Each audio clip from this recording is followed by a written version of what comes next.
متن کہتا ہے یہ نرم حکم بھی ہو سکتا ہے، درخواست بھی، یہ کیسے پتہ چلے گا؟ دیکھیں، یہاں پھر وہی بات آ گئی، سیاق و سباق، بولنے والے اور سننے والے کا آپس میں رشتہ کیا ہے، اور بولنے کا انداز یعنی لہجہ۔ اچھا، اگر کوئی بڑا کسی بچے سے کہہ رہا ہے تو شاید نرم حکم ہو، تاکید ہو۔ اگر کوئی میزبان مہمان سے کہہ رہا ہے تو درخواست یا اصرار ہوگا۔ متن بھی اس طرف اشارہ کر رہا ہے کہ اٹھو اور کھا لو جیسے فعل سیاق و سباق کے مطابق معنی بدل سکتے ہیں، جبکہ لے لے یا مانگ لاؤ عام طور پر حکم ہی سمجھے جاتے ہیں۔ یہ لچک ہی تو زبان کو زیادہ آپ کہہ لیں انسانی بناتی ہے۔ اور منفی امر کی مثال بھی ہے، اس کا برا نہ ماننا۔ متن کہتا ہے یہ کسی کام کو نہ کرنے کا حکم ہے، یعنی نہیں، مجھے تو یہ نصیحت زیادہ لگ رہی ہے۔ یہ تینوں چیزیں ہو سکتی ہیں۔ برا نہ ماننا میں نہ ماننا منفی امر ہے۔ یہ نرم حکم بھی ہو سکتا ہے، جیسے کوئی غلط فہمی دور کر رہا ہو۔ نصیحت بھی ہو سکتی ہے، جیسے صبر کی تلقین، اور درخواست بھی، جیسے کوئی اپنی بات پر معذرت کر رہا ہو۔ واہ! یہ مثال اس لیے اہم ہے کہ یہ دکھاتی ہے کہ امر یا جملے صرف کچھ کرنے کو نہیں کہتے، بلکہ کچھ کرنے سے روکنے کے لیے بھی استعمال ہوتے ہوں، اور ان میں بھی وہی حکم، درخواست، نصیحت والی باریکیاں موجود ہیں۔ تو یہ تو واضح ہو گیا کہ امر یہ جملوں کی دنیا صرف حکم تک نہیں ہے، درخواست، نصیحت، التجا، منع کرنا، بہت کچھ ہے اس میں۔ اچھا، وہ جو مشق دی ہے آگے متن میں، اس کو دیکھیں ذرا۔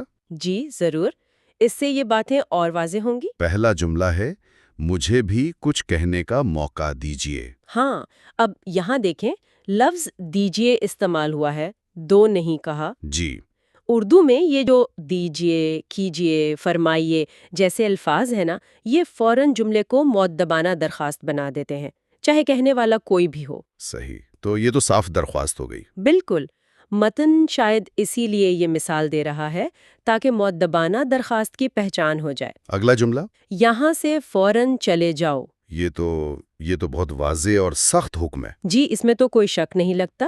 لفظ فوراً اور پھر چلے جاؤ، جائیے نہیں کہا، یہ مل کر ایک صاف حکم بنا رہے ہیں۔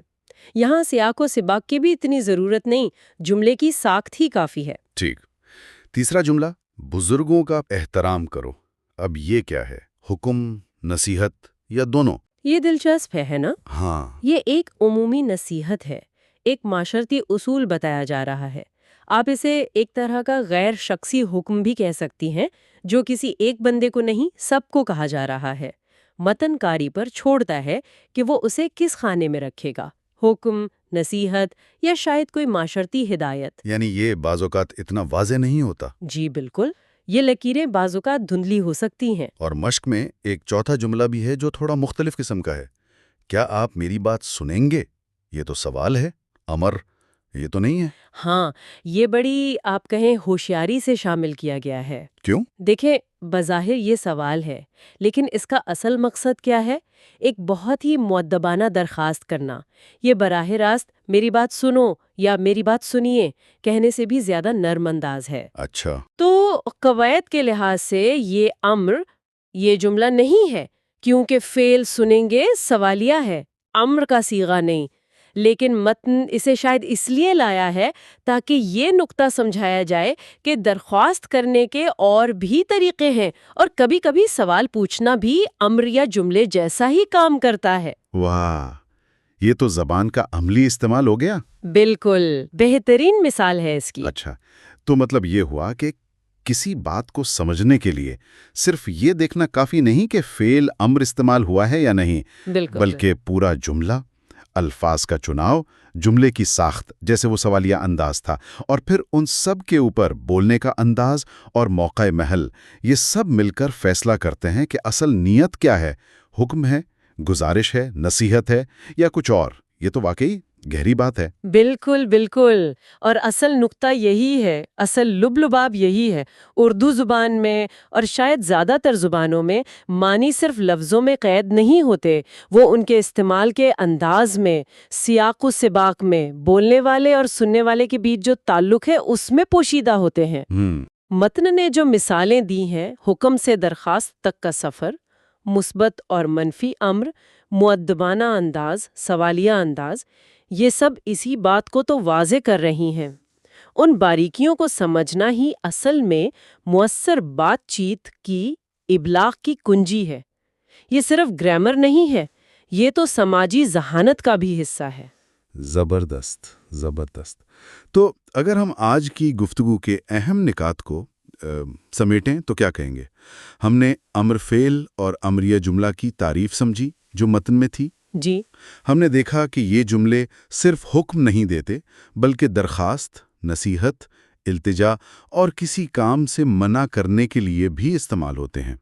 اور سب سے اہم بات، مثالوں اور مشق سے یہ جانا کہ جملے کی اصل نیت سمجھنے کے لیے صرف قواعد کافی نہیں، بلکہ الفاظ کا چناؤ، لہجہ اور سیاق و سباق، ان سب کو سمجھنا بہت ضروری ہے۔ بالکل درست کہا آپ نے۔ یاد رکھنے والی کلی بات یہ ہے کہ امر یہ جملے زبان کا ایک اب کہہ لیں متحرک حصہ ہیں۔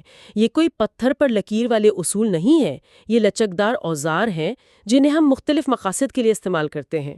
ان کی ظاہری شکل یعنی گرامر اور ان کی باطنی روح یعنی نیت، اس کے درمیان فرق کو پہچاننا ہی اصل میں اردو زبان کی روح کو سمجھنا ہے۔ واہ! متن ہمیں یہی سکھانے کی کوشش کر رہا ہے کہ الفاظ کے پیچھے دیکھو، سیاق و سباق کو سمجھو، تبھی بات کی تہہ تک پہنچ سکو گی۔ بالکل، یہ واقعی بہت اہم نکتہ ہے۔ چلیں گفتگو کے اختتام پر ایک خیال چھوڑ جاتے ہیں سامعین کے لیے غور کرنے کے لیے۔ ہم نے دیکھا کہ الفاظ اور سیاق و سباق ایک ہی ساخت والے جملے کو حکم سے درخواست بنا سکتے ہیں۔ جی، تو کیا حقیقی زندگی میں جب ہم آمنے سامنے بات کر رہے ہوتے ہیں تو بولنے والے کا اصل لہجہ، آواز کا اتار چڑھاؤ، چہرے کے تاثرات اور اس کا سننے والے سے تعلق، دوستی ہے، افسری ہے، اجنبیت ہے، کیا یہ چیزیں ان امر یہ جملوں کے معنی کو اور بھی زیادہ تبدیل نہیں کر دیتی ہوں گی؟ کیا زبان کی یہ جو غیر تحریری جہتیں ہیں یہ تحریری مثالوں سے بھی زیادہ طاقتور نہیں؟ اور کیا حکم اور درخواست یا نصیحت اور طنز ان کے درمیان فرق ہمیشہ اتنا صاف ہوتا ہے جتنا ہمیں کتابوں میں لگتا ہے؟ یہ سوال تو بالکل موضوع کے دل پر جا کر لگا ہے۔ حقیقت تو یہی ہے کہ یہ جو غیر زبانی اشارے ہیں، لہجہ، تاثرات، جسمانی زبان اور جو باہمی تعلق ہے، یہ اکثر الفاظ کے معنی کو بالکل بدل دیتے ہیں۔ ایک ہی جملہ، جیسے آپ نے کہا، یہ کام کرو، دوست کہے تو مشورہ، باس کہے تو حکم، کوئی ضرورت مند کہے تو درخواست۔ زبان کی یہ جو غیر تحریری، غیر محسوس پڑھتے ہیں نا، یہی اسے زندہ اور انسانی بناتی ہیں۔